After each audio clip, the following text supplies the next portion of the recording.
Story 1. The Shadow on the Road. John was driving down the deserted road, the darkness of the night swallowing everything around him. The road was winding, flanked by dense forests that seemed to want to close in on him.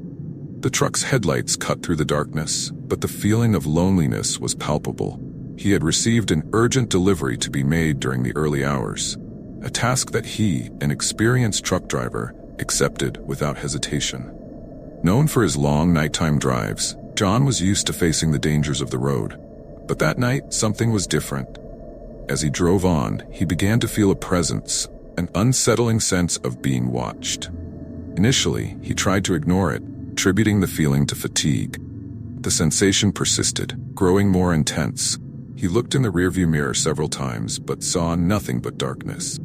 However, feeling that he was not alone did not leave him. A few miles passed when John noticed something strange.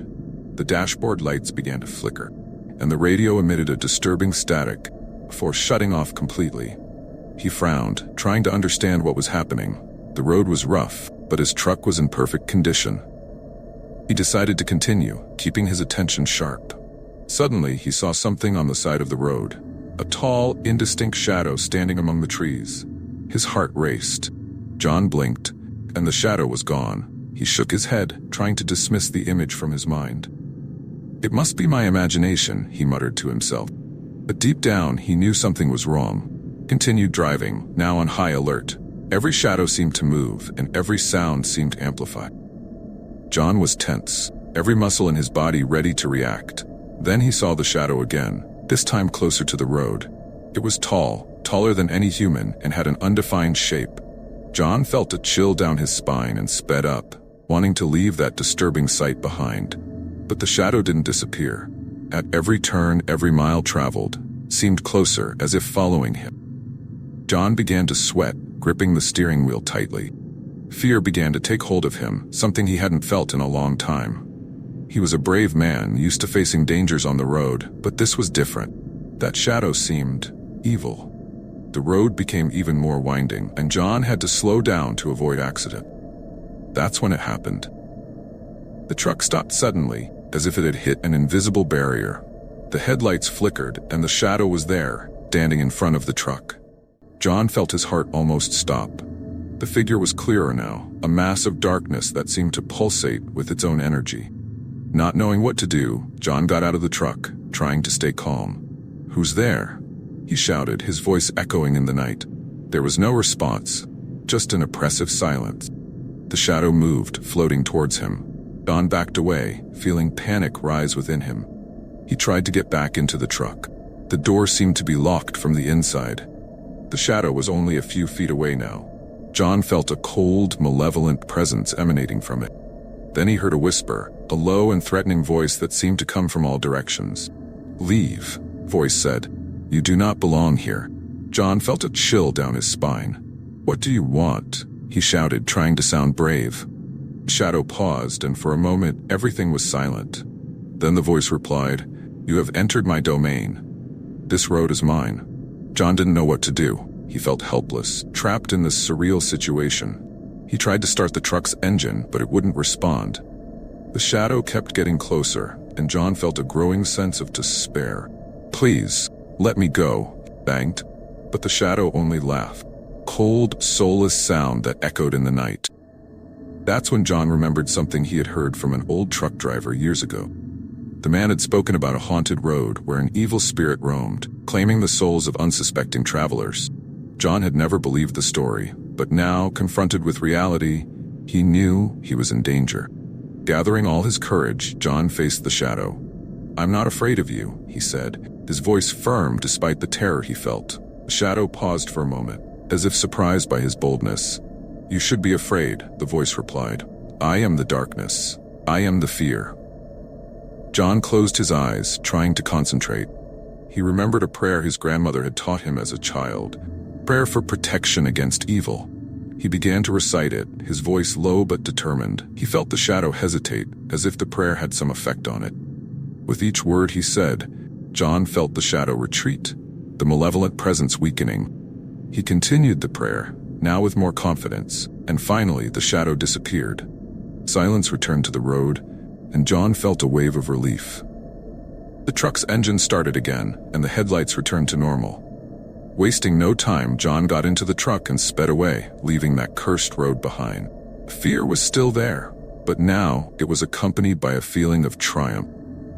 He had faced the darkness and won. He knew he would never forget that night, but he also knew he was stronger for having survived it. When he finally reached his destination, John got out of the truck on trembling legs.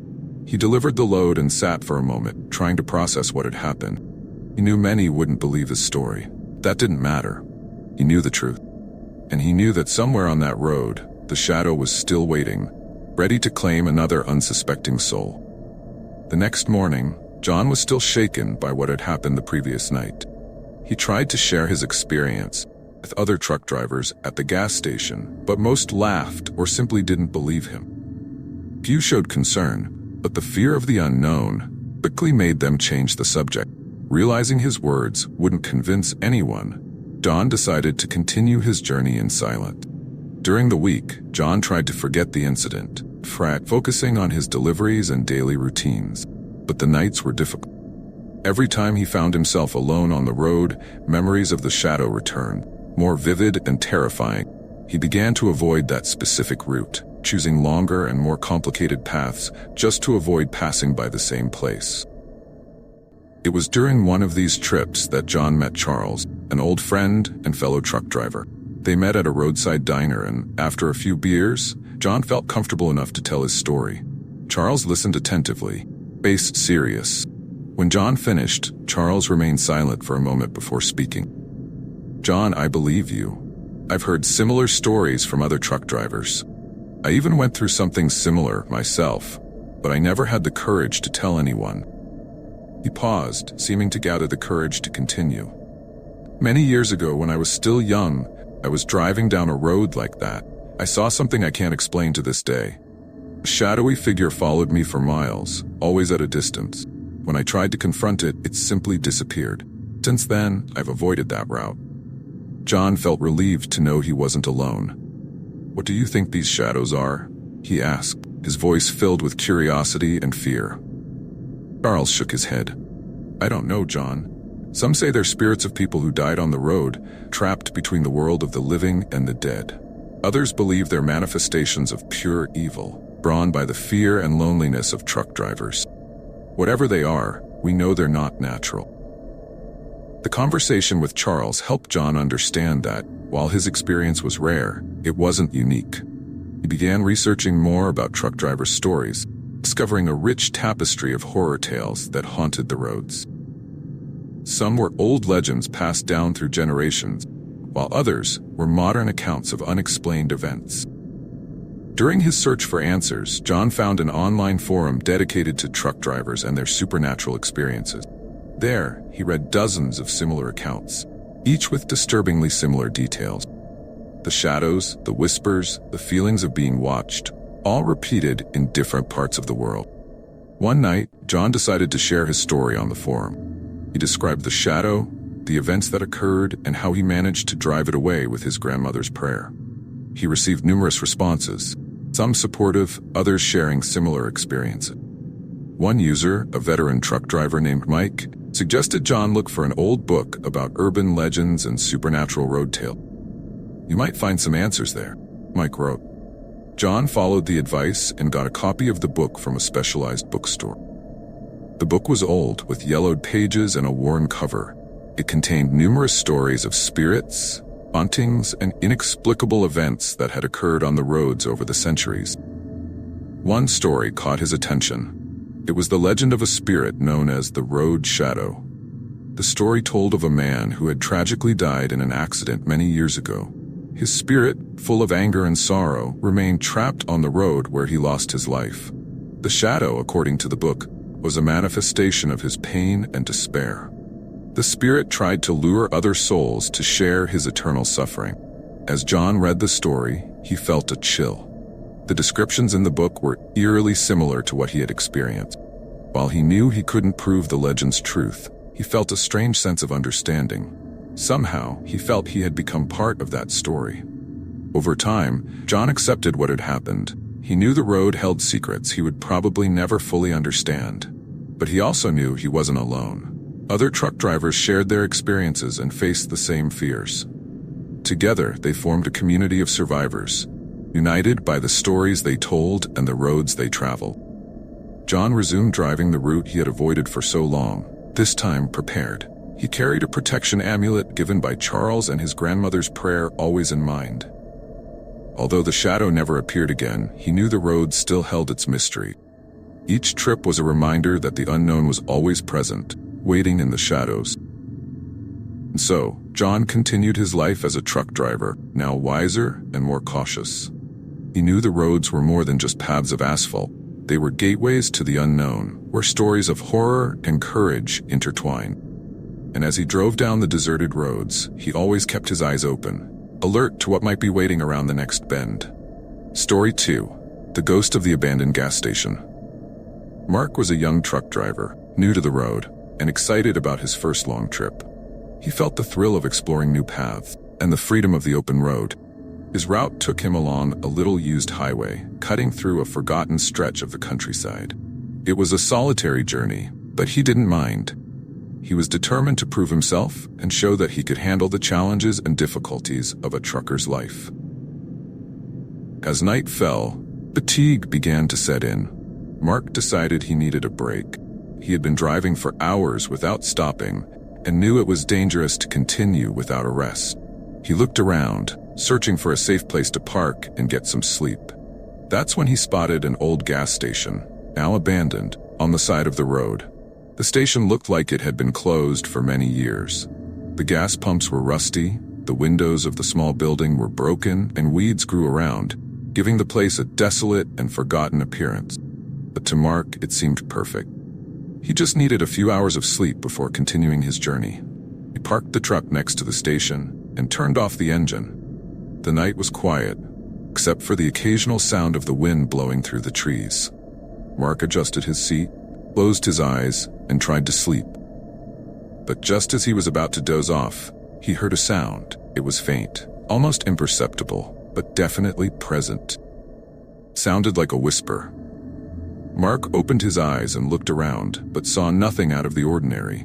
He thought it might just be the wind or perhaps a nocturnal animal. He tried to go back to sleep, but the whispers continued, becoming clearer and more distinct. Now he could hear words, though he couldn't understand what they were saying. Felt a chill run down his spine. He decided to get out of the truck and investigate. Grabbing a flashlight, he began to walk around the abandoned station.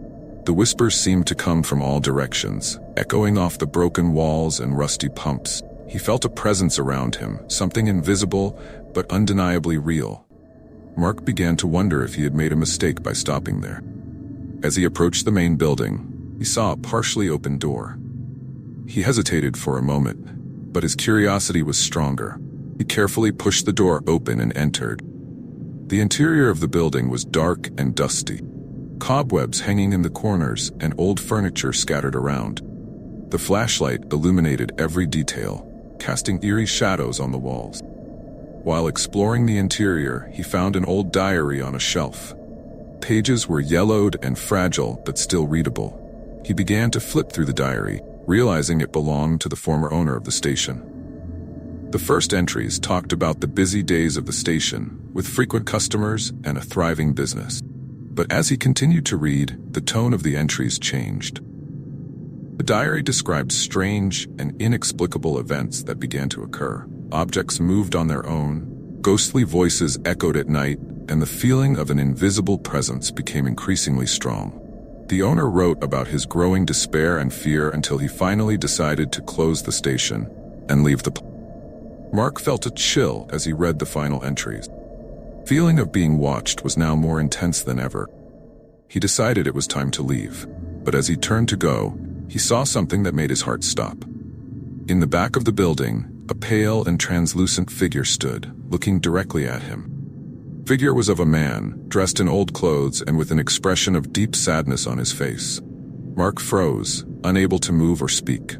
The ghost began to approach slowly, floating across the floor. Mark felt a wave of panic, but his curiosity was also aroused. "Who are you?" he managed to ask, voice trembling. The ghost stopped a few feet away. "I am the former owner of this station," figure replied, his voice echoing supernaturally. "I was forced to abandon it because of the forces that haunt it, but my soul never found peace. I am trapped here, along with the entities that torment this place." Mark felt a mix of fear and compassion. "What can I do to help?" he asked, wanting to free the man's spirit. The ghost looked at him with an expression of hope. "There is a ritual that can free the souls trapped here, including mine. You need to find 3 specific objects and place them on the station's altar. These objects are a silver medal, an old rosary, a consecrated candle." Mark nodded, determined to help. "Where can I find these objects?" he asked. The ghost pointed to a cabinet in the corner of the room. "The objects are stored there, but be careful. The entities that haunt this place will not want you to complete the ritual. They will do everything to stop you." Mark felt a wave of determination.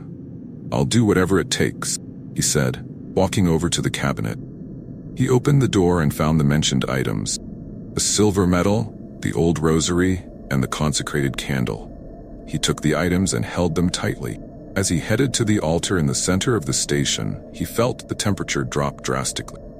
Air became heavy, and the whispers intensified. The shadows on the walls began to move erratically, as if they were alive. Mark knew the entities were trying to stop him, but he didn't let fear dominate him.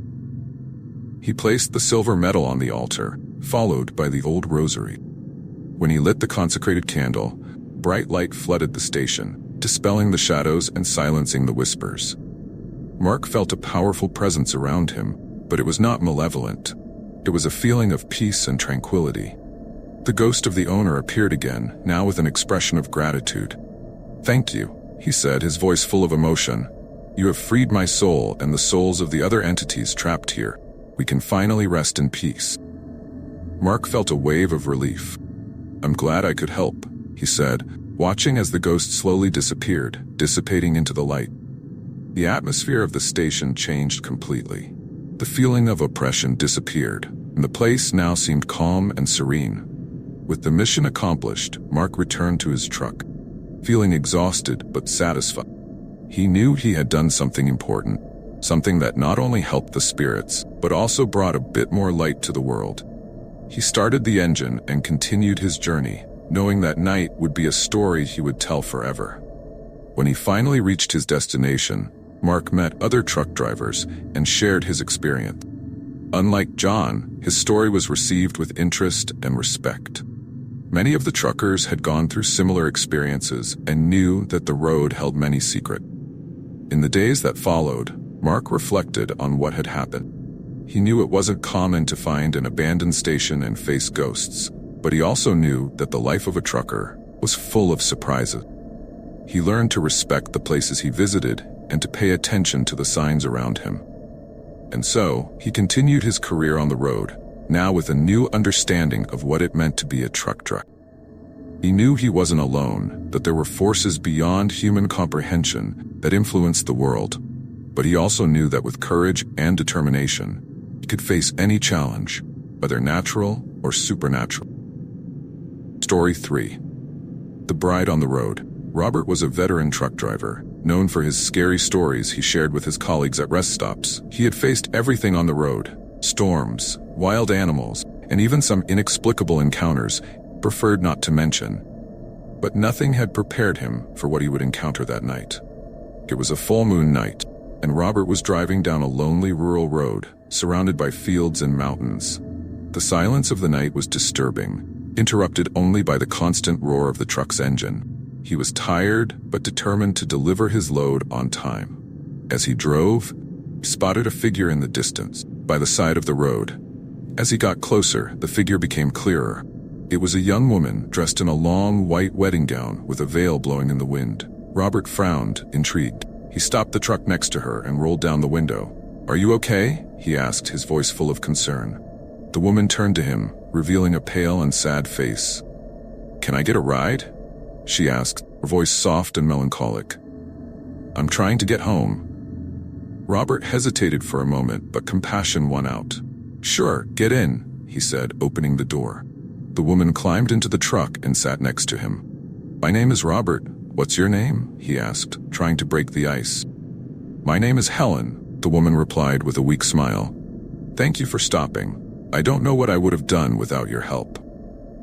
Robert nodded and started driving again. As they drove down the road, he noticed Helen was strangely silent. He tried to make conversation, but her answers were short and evasive. Something about her made him uneasy, but he couldn't pinpoint exactly what. After a few miles, Helen started to talk more. "I was supposed to get married today," she said, her voice full of sadness. "But something terrible happened." Robert felt a chill run down his spine. "What happened?" he asked, trying to hide his unease. "My fiancé, he had an accident on the way to the church," she replied, her eyes filling with tears. "He died before we could reach the altar." Robert felt a knot in his throat. "I'm sorry," he said sincerely. "That's terrible." Helen nodded, wiping away the tears. "Yes, it was, and now I'm stuck here trying to find my way back." Those words made Robert feel a sense of discomfort. "What do you mean by stuck here?" he asked, his heart beating faster. Helen looked directly at him, her eyes full of sadness and pain. "I'm dead, Robert. I died with my fiancée in that accident, and now my soul is stuck on this road, unable to find peace." Robert felt a chill run through his body. He looked at Helen, trying to process what she had just said. This can't be true," he murmured, his voice trembling. But before he could react, the atmosphere inside the truck changed. The temperature dropped drastically, and Robert felt an oppressive presence around him.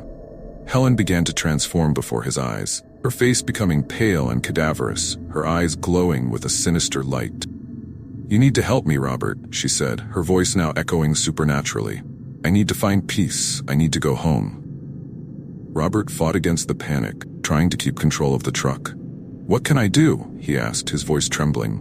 "Take me to the place where I died," she replied. "Only then can I find peace." Robert nodded, fear and compassion fighting within him. "Where is this place?" he asked. Helen pointed to a fork in the road. "Turn right there. It's a narrow road that leads to an old church." Robert followed the directions, feeling the weight of the situation. The narrow road was in poor condition, full of potholes and stones. He drove carefully, trying not to think about the fact that he was helping a ghost find peace. After a few minutes, they saw the old church in the distance. It was in ruins, surrounded by tall, dark trees. The place seemed abandoned for a long time, which only increased Robert's sense of unease.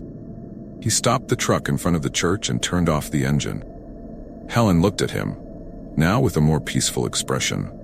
"Thank you, Robert," she said, her voice soft again. "Now I can rest." She got out of the truck and started walking towards the church. Robert followed her, feeling a mix of fear and curiosity. When they reached the entrance of the church, Helen stopped and turned to him. "Please light a candle for me inside the church," she asked. "It will help my soul find the way." Robert nodded and entered the church. The interior was dark and dusty, with broken pews and walls covered in mold. He found an old candelabrum with a few candles still intact. He took a match from his pocket and lit one of the candles, placing it on the altar. When he returned outside, Helen had disappeared. He felt a wave of sadness and relief at the same time. He knew he had done something important, something that could help Helen's tormented soul find peace. Returning to the truck, Robert reflected on what had happened. He knew many wouldn't believe his story. That didn't matter. He knew the truth. He knew he had helped a lost soul find rest. In the days that followed, Robert shared his experience with some fellow truck drivers. Some listened with skepticism, others with genuine interest. But everyone agreed that the road held many secrets and that it was important to always be vigilant. Robert continued his trips, now with a new perspective. He knew that, beyond the physical dangers of the road, there were also spiritual dangers. But he also knew that compassion and courage could make a difference, even in the most frightening situations. A few months later, Robert found himself back on that rural road. This time, he stopped in front of the old church to pay his respects. He lit another candle and said a brief prayer for Helen and all the lost souls on the road. As he prepared to leave, he felt a presence beside him. He looked and saw a familiar figure, Helen, now with a serene and grateful expression. "Thank you, Robert," she said, her voice as gentle as the wind. "Because of your help, I found peace. May you always be protected on your journeys." Robert smiled, feeling a sense of peace flood his heart. "I'm glad I could help," he said, his voice full of emotion. Helen slowly disappeared, like mist in the sun. Robert returned to the truck, feeling lighter and more confident. He knew that, no matter what the future held, he was ready to face any challenge, whether human or supernatural. And so Robert continued his life on the road, now with a new understanding of what it meant to be a truck driver. He knew the road was more than just a path to follow. It was a place of stories, memories, and sometimes lost souls seeking peace. He was determined to help whenever he could, knowing that, in the end, we were all in this journey called life together. Robert became a legend among truck drivers, not only for his skills behind the wheel, but also for his courage and compassion. Colleagues began to see him as a protector on the road, someone who faced the unknown head-on and came out victorious. One night, while parked at a rest stop, a young truck driver named Luke approached him. "Hi, Robert. I've heard your stories and wanted to know if I could talk to you about something that happened to me." Robert nodded, always willing to listen. Luke told him about a disturbing experience he had recently, a spectral encounter that seemed lost on the road. Robert listened attentively, and when Luke finished, he gave him some advice on dealing with the supernatural. "Sometimes, all these souls need is a bit of compassion and understanding," Robert said. "Don't be afraid to help them, but always stay safe." Luke thanked him and returned to his truck, feeling more at ease. Robert knew he had done the right thing by sharing his wisdom and experience. He knew that by helping other truck drivers, he was contributing to making the road a safer place for everyone. As the years passed, Robert's stories continued to circulate among truck drivers. He became a respected and admired figure, a symbol of courage and compassion. And although he had never sought fame, he felt honored to be remembered this way. And so the legend of Robert, the brave truck driver, endured. His stories were told at rest stops, around campfires, and in the corners of gas stations. And whenever a truck driver encountered something inexplicable on the road, he remembered Robert's advice and faced the unknown with courage and open heart. The road remained a place of mysteries and challenges, but also of stories and memories. And as long as there were truck drivers like Robert, willing to face the unknown and help those in need, the road would always have heroes to tell their stories. Robert, now an older man, continued his journeys on the road, knowing his time of adventures was coming to an end. But he didn't mind. He had lived a full life, full of challenges and achievement. And he knew that, regardless of what came next, he was ready to face it with courage and an open heart. One night, while driving down a deserted road, Robert spotted a familiar figure by the roadside. He stopped the truck and rolled down the window, immediately recognizing the young Helen. She seemed more serene than ever, with a gentle smile on her face. "Hello, Robert," she said, her voice as soft as ever. "I've come to accompany you on this last journey." Robert felt a sense of peace and acceptance. He knew his time had come, but he was ready. "Thank you, Helen," he said, smiling. "I'm ready." And so, with Helen by his side, Robert continued his final journey, knowing he had made a difference in the lives of many and that his stories would be told for generations. He was a truck driver, a hero of the road, and his legend would live on